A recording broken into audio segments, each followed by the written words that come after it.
Will you pray with me? God, may the words of my mouth and the meditations of all of our hearts be okay with you, right here, right now. Amen. The term teenager is pretty self-explanatory. Teen, ager, one between the ages of 13 and 19, a chronological middle ground. Not a child any longer, but not yet an adult. A messy in-between stage. Certainly with few rights, but surprisingly increasing responsibility over time. Preparation for the rest of one's life, as it were. What were you like as a teenager? What music did you listen to? What hobbies did you have? Did you have any hobbies? Who were you friends with? Who was the president during your teen years, or the prime minister? What posters were on your bedroom wall? What was the view like outside of your window? For some of us, the answers to these questions and re-engaging these memories is more of a distant time in the recesses of our minds than for others. For some of us, our lives haven't changed that much since those teen years.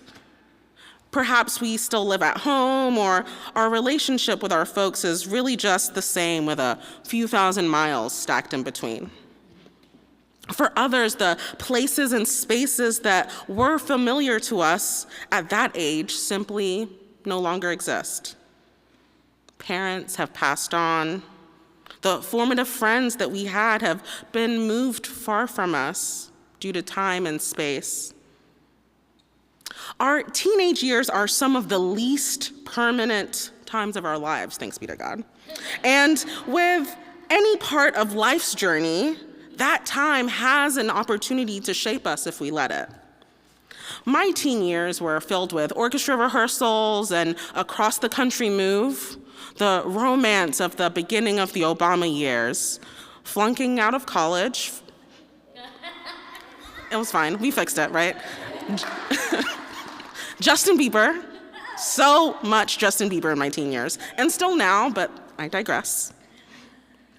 In our gospel reading for this morning, we encounter a preteen, teenage Jesus. The portion of our this portion that finishes our reading of Luke's second chapter is the only biblical account that we have of Jesus' life and sayings prior to his adulthood. Now, yes, for us, Jesus was born like a couple days ago, but Merry Christmas. If we follow in the text, we jump from birth to circumcision to now 12 years later in just 20 verses.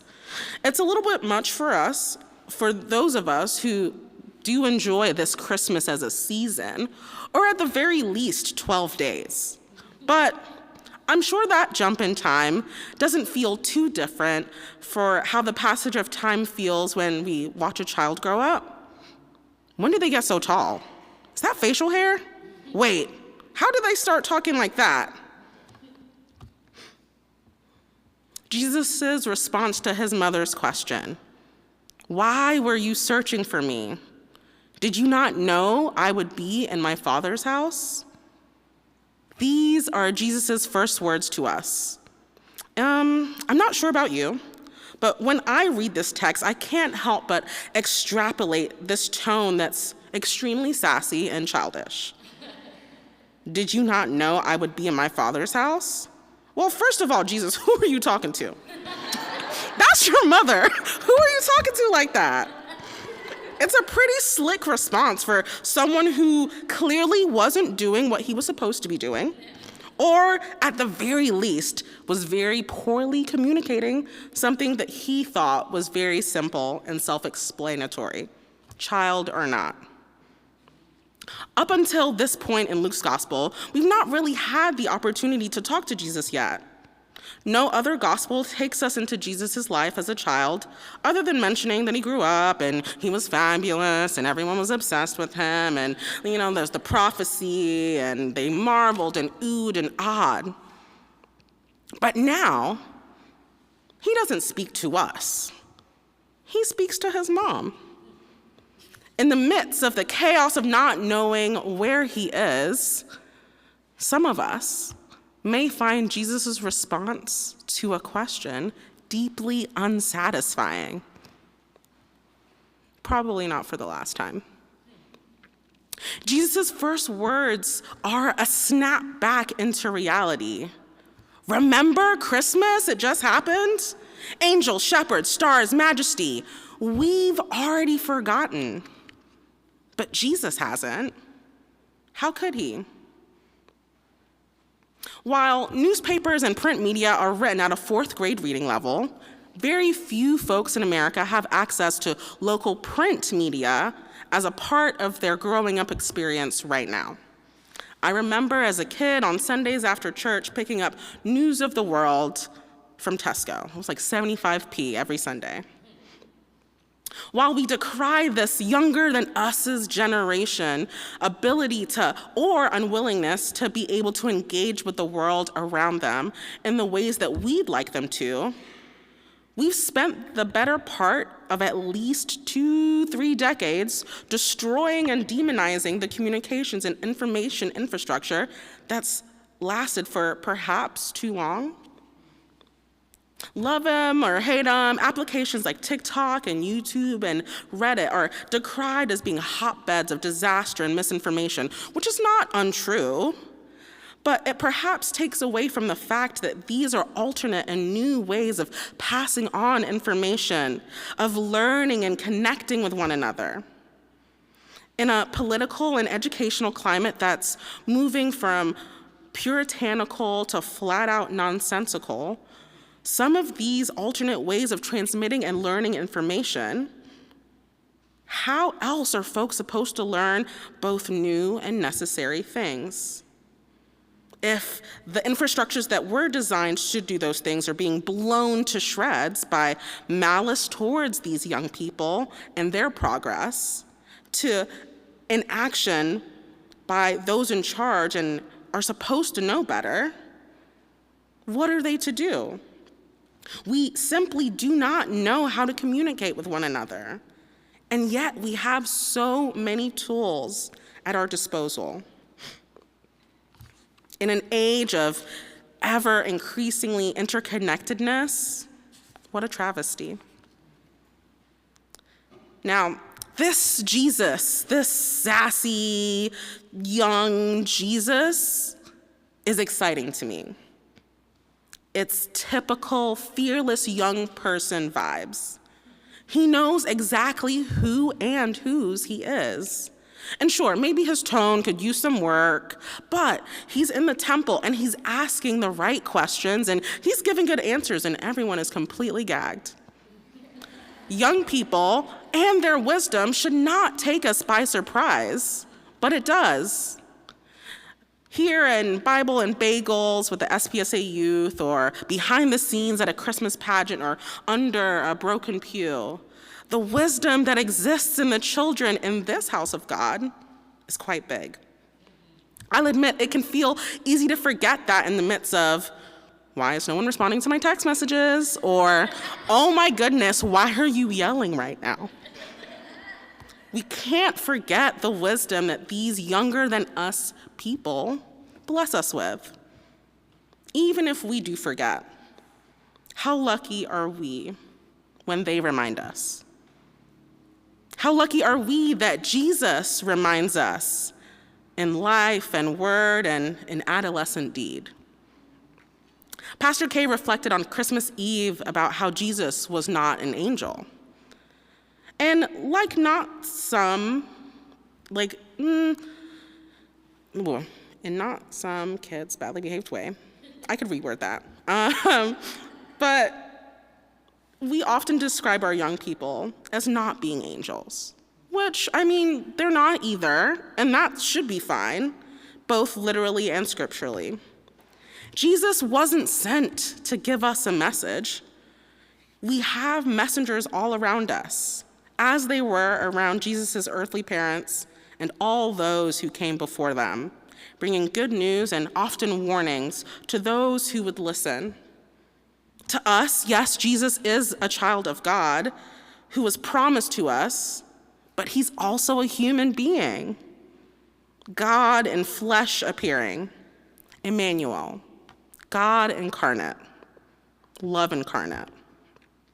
God in Jesus comes to us as a baby who does grow into being a teenager, who then grows into being an adult, just like you did, or will.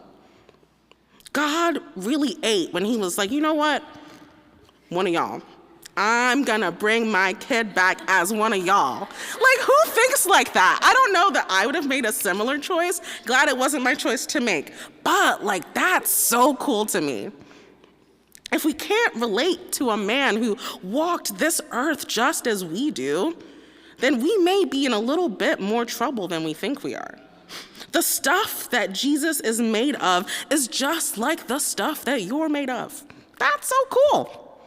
And it's not just Jesus, it's you and yours and the absolutely ridiculously defiant teenagers in your life. And perhaps if we can come to terms with it, there are even those in our midst who think that we're not one of their own. But we are all made of the same stuff. The inability to see you as the same as me is yet another travesty. The whole point of Christmas is to remind us that Jesus was, in fact, one of us. It can be easy to be far removed from the Jesus as deity. I struggle with that.